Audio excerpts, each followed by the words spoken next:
enjoyed it. I have not heard your talk before, so I'm really glad to be here. As you were speaking, I had not realized how much of project management is really like backpacking, where you really need to be prepared for a wide range of scenarios and be adaptable in those situations. And now that I have two short people that are participating in that backpacking, it's almost like having those stakeholders involved. So I like being able to relate things to backpacking. So what I'm going to do today is give you a case example that of a real project, and it's small scale but complex, and hopefully illustrate some of Brad's project management do's and don'ts, and set you up for your exercise. So let's get started, and here we go. So this project began when a landowner approached Mid-Columbia Fisheries in WDFW about their interest in restoration on the property that you see there in red. And it's located on a small urban perennial stream that flows through this developed area, and the developed area is within the urban growth area of the city. And we know that Mid-Columbia steelhead historically occupied this creek, but because of development pressure, its current presence is really unknown. It's possible, but has not been. They haven't been seen for quite some time. So we know that there's history of use.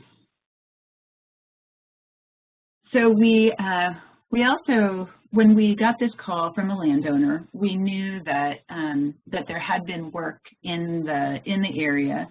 The city and the county had partnered on two projects downstream of the landowner to remove invasive crack willow, and that's what we're looking at here on the stream. And those crack willow trees were contributing to flooding. So on the left photo, you're looking at the city and county crews using their hydrovacuum equipment to dewater the channel during the excavation work.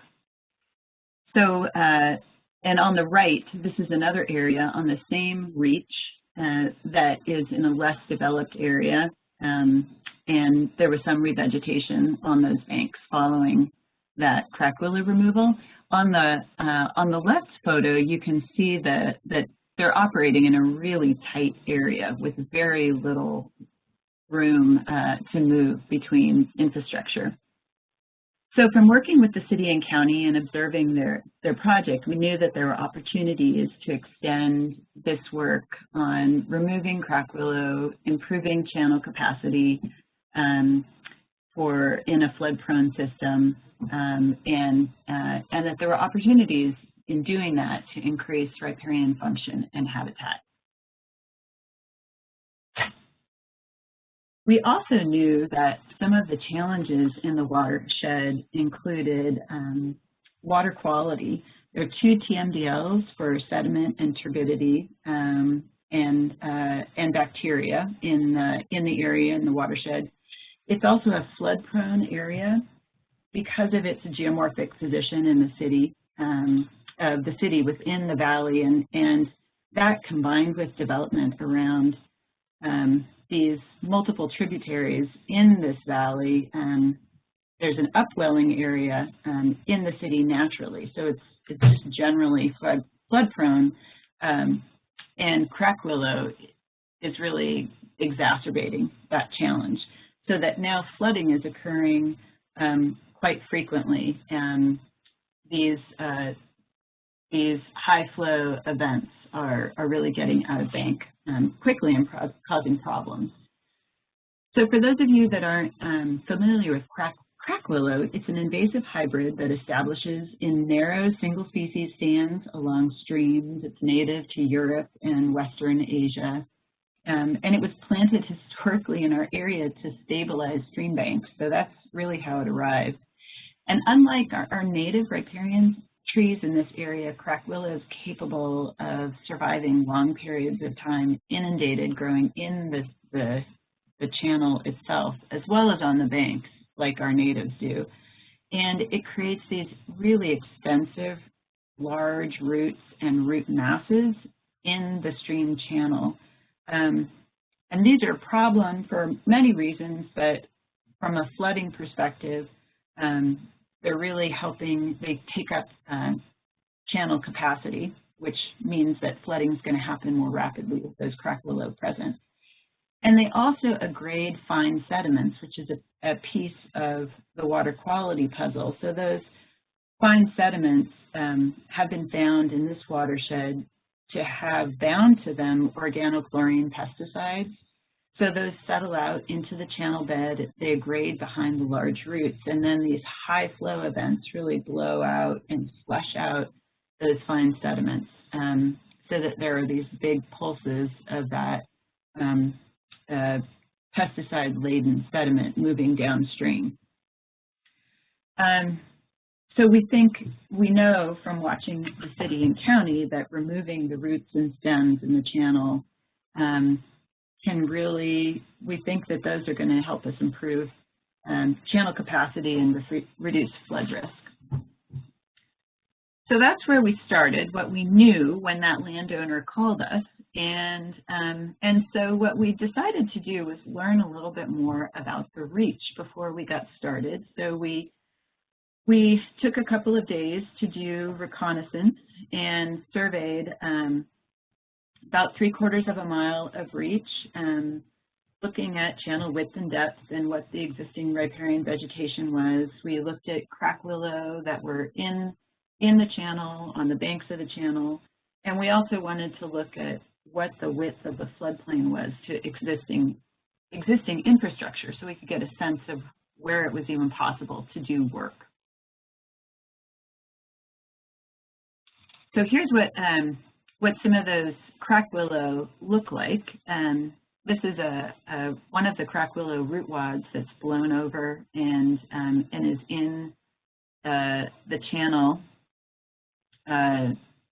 itself. There's another root wad back there. So they're actually quite large root masses with a lot of fine roots. And we also saw a lot of areas that really had very little to no stream bank or floodplain between the infrastructure. This garage is about 6 feet from the channel. We also identified livestock grazing on that reach, and in this particular in this part of the city, there's occasional kind of backyard livestock grazing, not necessarily commercial livestock, and as I said, that was one of the TMDLs, or bacteria. So we know that fecal coliform, because of livestock and domestic animals, is an issue. So we were pretty interested in that, and also from the potential to improve those eroding stream banks and the denuded vegetation in the floodplain.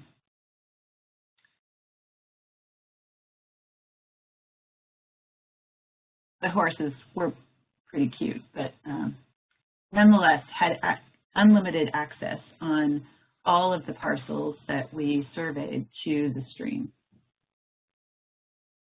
We also looked at what we knew about regulation, or what the regulators were looking at in this area. So we knew that the National Wetlands Inventory showed wetlands in this reach that we evaluated. So we already had a sense that permitting would be required if we did work in the wetland or the channel, and similarly, the city's critical area ordinance would require a review of any work in wetlands or water bodies. so that was also a given as we kind of moved into, so what are the issues facing this landowner who approached us and said he wanted to do good things on his property. He wanted to talk to us about habitat restoration. So we started assembling a project, and one of the first things we did was talk to landowners up and down this reach that we surveyed. So we knocked on doors and chatted with landowners about riparian buffers and riparian ecology, and asked them about their interest in participating in restoration. And we identified 5 landowners that you're looking at right here. The original landowner who approached us, a public landowner who owns the floodway right here, and then 3 additional landowners who all voiced interest in at least evaluating what habitat restoration might look like in the riparian corridor along their project. So that gave us a reasonable area to work with, which was 1,500 stream feet within 6 parcels, which is still a pretty small area, but considering that it is an urban area, it's still fairly significant. So I'm not going to give anything away to you guys so that you can think hard during your breakout sessions, but I did want to tell you a little bit more about what our reconnaissance came up with. So we identified 40 crack willow, more than 40 crack willow on both banks and in the channel bed in this subreach. And we also found that the widths of our floodplain to existing infrastructure were up to 600 feet in some places, like this, the northern half of the site, and really we're only a couple hundred feet in the southern half of the site. So I think that's all the information that I'm going to give you so that you guys can brainstorm. And everybody see my screen? Yes. Super. Alrighty. Well, as you guys saw before, I, as the project manager, are putting this project that is actually under, it's underway. This project is not yet implemented; it's just been planned. But we're putting it up onto Brad's chalkboard for this training. So it was really fun to hear what everybody came up with.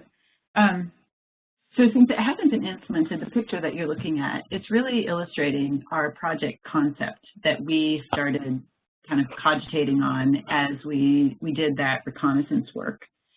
So you guys came up with, really, I saw a couple of groups verbatim pull out what our overarching goals were, which is improve water quality for those TMDLs of sediment and turbidity, and also for fecal bacteria, and then improve riparian habitat and both extent and functioning in this area where it was really bound up into this real super narrow single channel, and also reduce flooding. And that was really an overarching goal of the city and county, who is tasked with maintaining services and infrastructure for residents.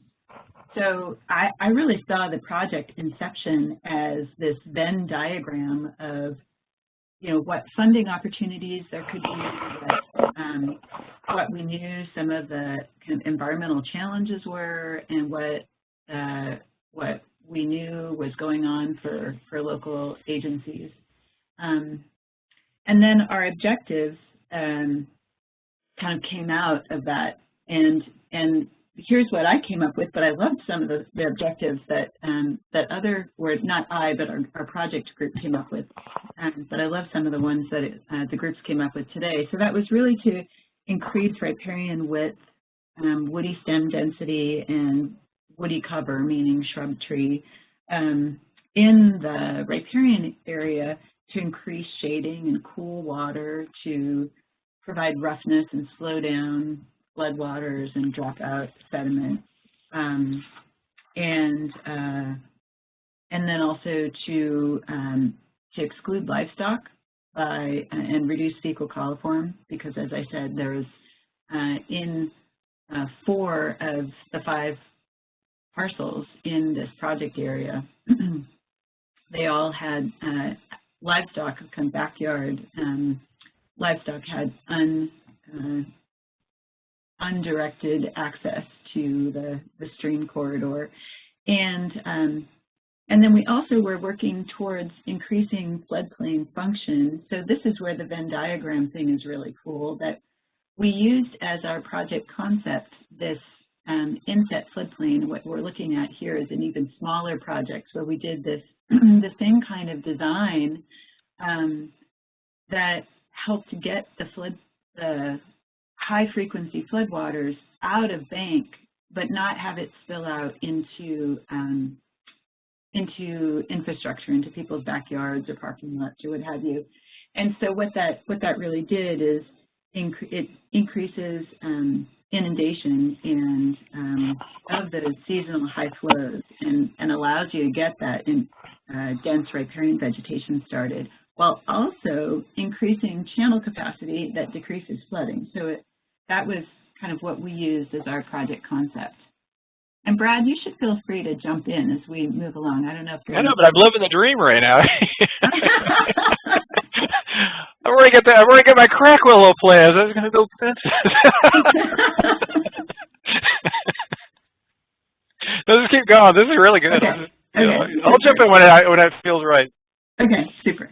So our constraints, and you guys came up with some really good, I wanted to also jump in back to here that a couple people brought up those landowner goals and looking at the project from a landowner perspective, and our team did not explicitly state that as an objective, but it was certainly how we approached the project, and you'll see that. So it was neat that a couple of groups really picked up on that and brought it forward into the goals and objectives, because a project like this in an urban area would go nowhere if it didn't address the goals and objectives of the landowners too. So, so our constraints were numerous. In addition to those physical constraints of just how the area that we had to operate within, we also had funding limitations. Previous work was funded by the city and county as part of their operations.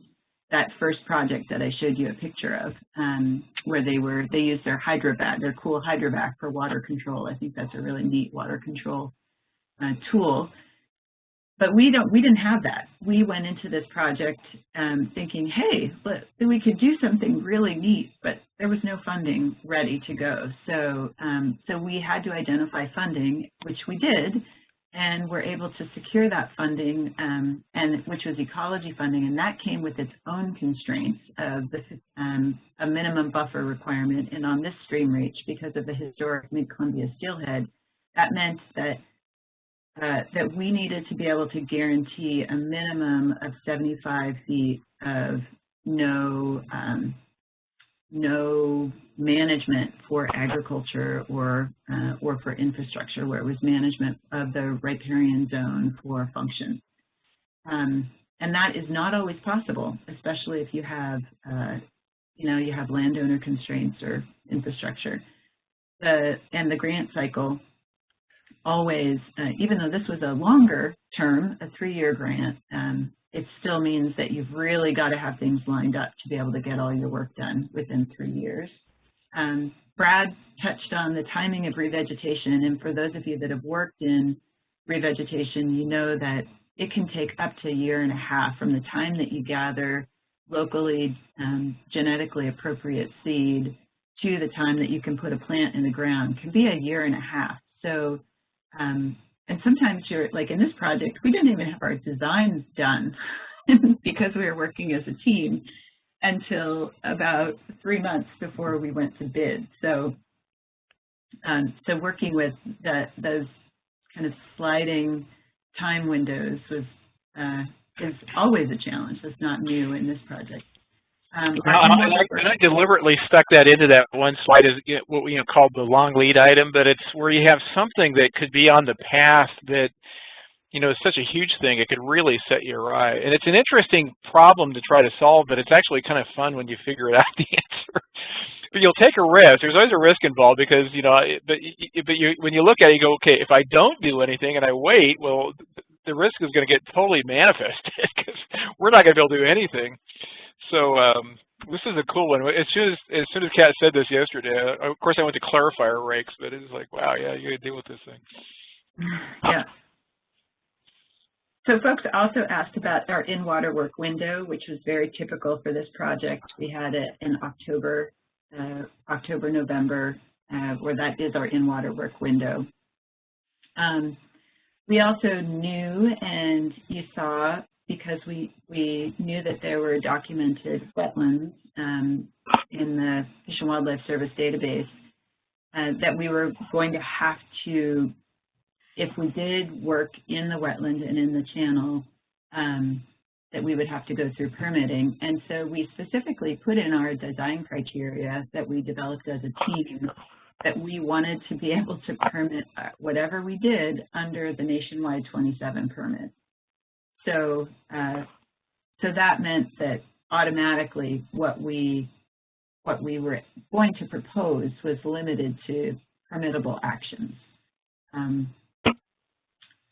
And then I heard a couple people also bring up landowners as a constraint, which is interesting because they're both the constraint and opportunity. If those 5 landowners hadn't all given us the thumbs up and said, yeah, I'm in, this project we wouldn't even be talking about it today. But on the other hand, making sure that you're really addressing their concerns every step of the way, and those concerns may not always line up with the way that we see the project. Can be a constraint, but fortunately in this project, it was not an insurmountable challenge. So I think everybody identified the partners that and this is not a yes or no. You guys came up with so many great ideas I took notes on. There's no right answer for the group work. The partnerships that we developed early, and we identified a project team that early on, when we were just tossing around project concepts before we even got funding. And then after the project was funded, we really formalized those relationships and identified specific roles. But it included not just the landowners, but specific staff from local agencies. And then we worked together as a team and met regularly, about once a month as we were, or maybe even less frequently than that as the project was leading up. And then as we got closer and closer to developing our bid package, where we really needed to talk regularly, we met every couple of weeks and then even every week toward the end. And that was really, really useful for us. This project has gone pretty smoothly in terms of permitting and outreach because we had that communication. The outreach that we did included not just the knocking on doors that I mentioned initially, but as we led up into just, for example, the SEPA process, where we knew that neighbors to the project were going to be receiving SEPA notices in the mail. We also did outreach to them before that so that they were aware of the project that was coming down the line. As we started moving towards bid development, we developed a media outreach plan so that we could really let the community know what was going on. So before they started seeing trucks hauling dirt around for 3 weeks in their neighborhood, they knew, oh, this is like the thing that happened a couple of years ago. So we had a lot of collaboration on all of those pieces. So here's what the project actually looked like, and you guys really picked up on these things as well. it really involved that crack willow removal and sediment excavation from the channel bed to develop capacity. And that sediment excavation was also excavation of those fines that had those bound organochlorines. And then we also included as a project element development of an inset floodplain, which is in this yellow hatched line that you're looking at, and that is about 1.5 acres. Again, this is only a 1,500-foot reach, so it's pretty small, large for an urban area, but still small. And that inset floodplain also had somebody in my group brought up essentially using projects like this to do wetland development or wetland enhancement and restoration. And this was not one of our initial objectives, but as we started planning this inset floodplain, it became really clear that we could provide an ecological lift by creating some complexity, and that's what these bright green elements are that you're looking at, are either channel features or swale features that provide that topographic diversity that will also provide vegetation diversity and be some wetland features. So that's a pretty cool element. So that the project will include planting over 2,000 plants. There's a livestock exclosure fence that is variable based on who the landowners are. The southern landowner who initiated this project was really only comfortable with that 75-foot buffer, whereas the northern landowners were able to confirm a fence line that would keep animals out up to 100 feet.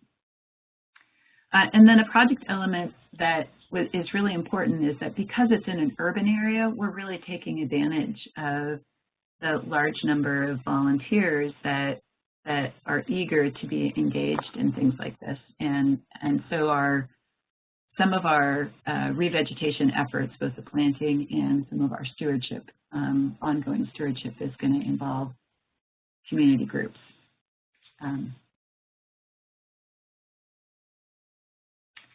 Okay, so I did want to just tell you a little bit about the project process in terms that Brad like for you. So we identified those project partners early on as we were developing our project concept, and then after we got funding, we then really solidified that project team. We developed a project schedule after we secured our funding, and we use a really dirt simple spreadsheet that also allows us to do kind of cool Gantt charts. So this is just a page off of it, and so for every major element, we have a standard template that has every possible thing that we could be doing under every major element, and then we just modify it for the specific projects, and that works really well for us. It's not super complicated, but it helps us keep track of projects. We developed the design as our team, which is kind of unusual. We did not contract out the design, so we worked on it as a group with WDFW and the county and our other team members and agreed on a design criteria. And then the county, together with one of their contractors, surveyed and modeled hydraulic conditions and then ran our engineering design through that model for future conditions.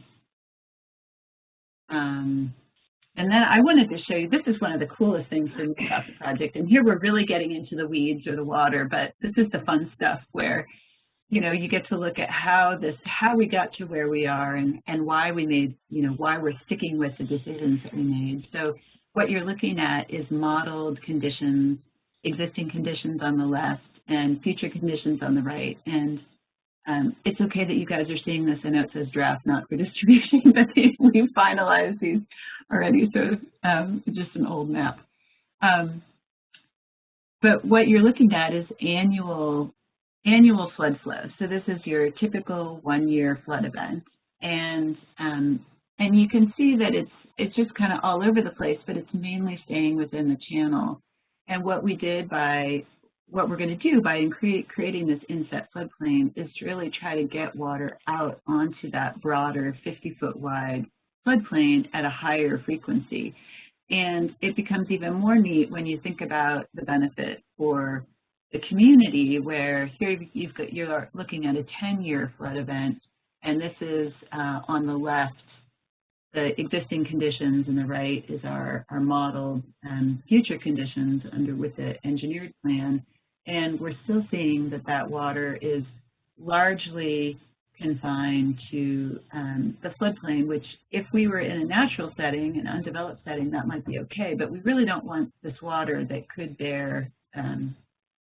that could support endangered salmonids to be running out over somebody's driveway and down the street. We really would like it to stay within the floodplain, an established floodplain and channel.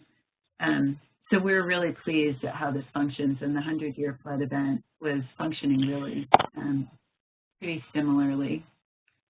So one of the things that we did with landowners that was super useful and important is we worked with them iteratively on the design. So after we got their initial interest, we continued to report back to them monthly and just tell them where we were at, and when we moved forward at different times on the design.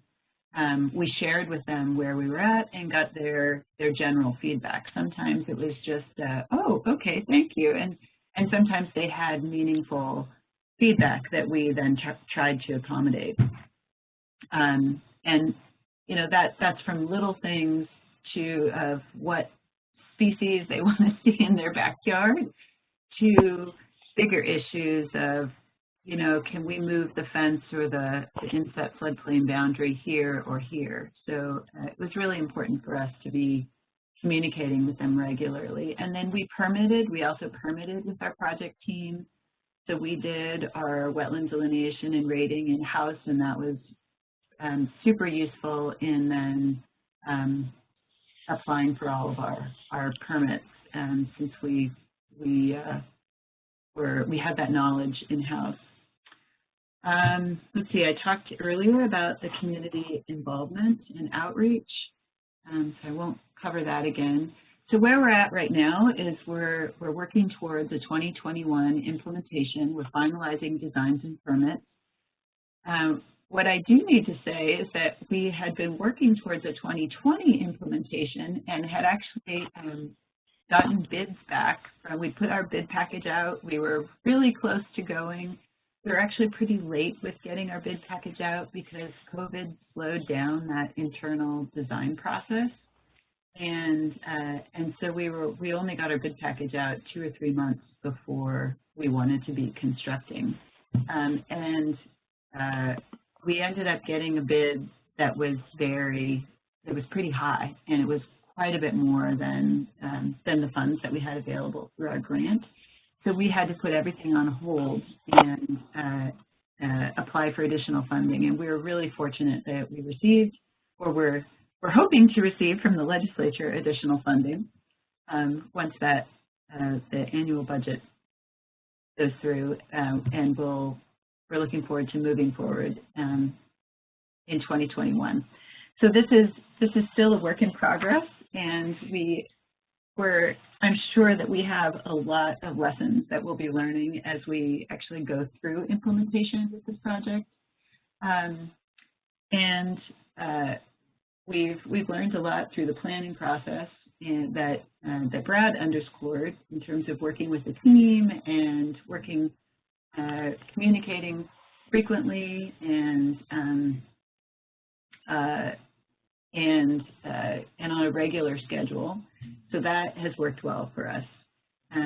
We're also recognizing, yet again, because Mid-Columbia does work frequently with landowners, that being flexible with our restoration planning so that we have a general plan and a general direction that we're moving, but able to accommodate those landowner concerns, whether they're swapping out species or size of plants or tweaking some of the details.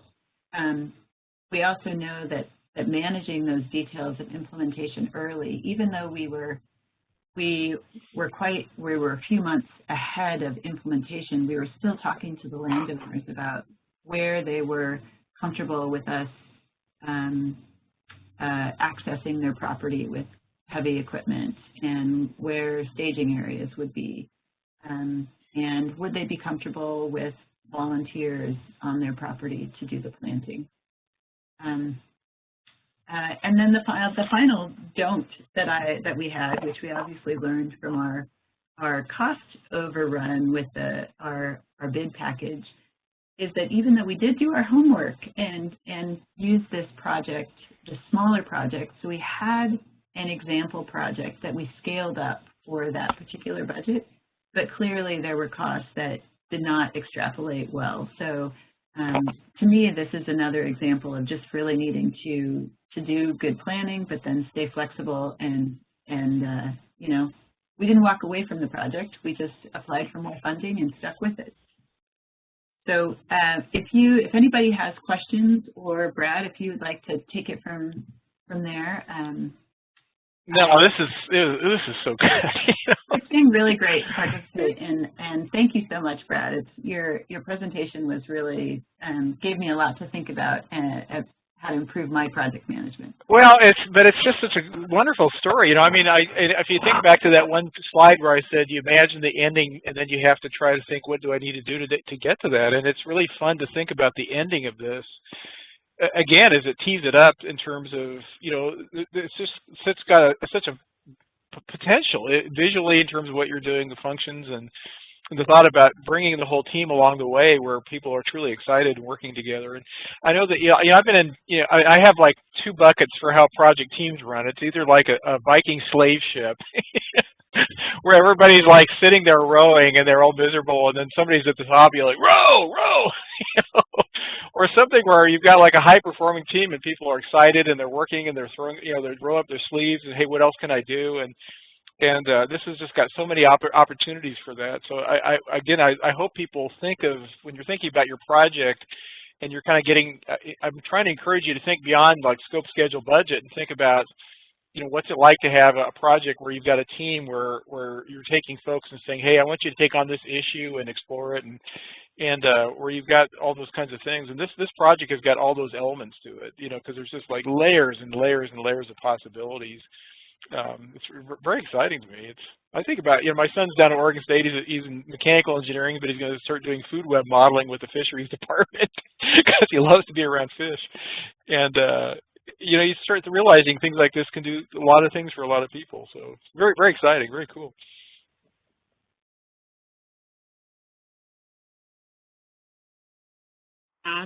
Does anybody have any questions or thoughts or comments? You can put those in the Q&A or the chat box. I'm looking at both.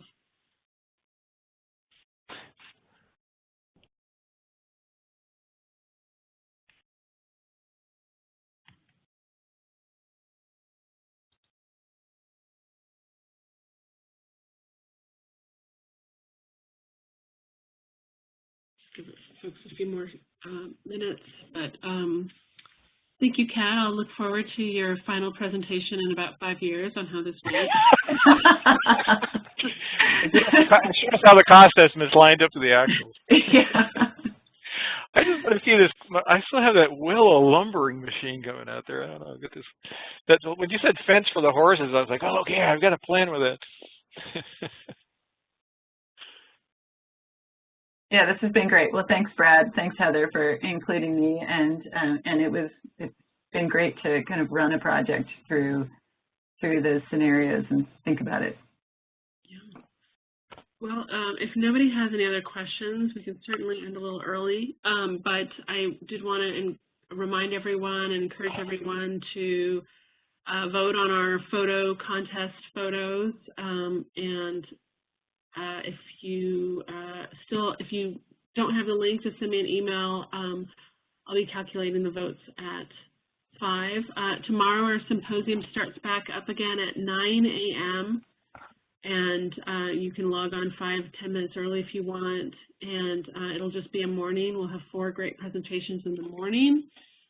that I'm excited about. I'm going to turn off the recorder. Let's see. Here we go.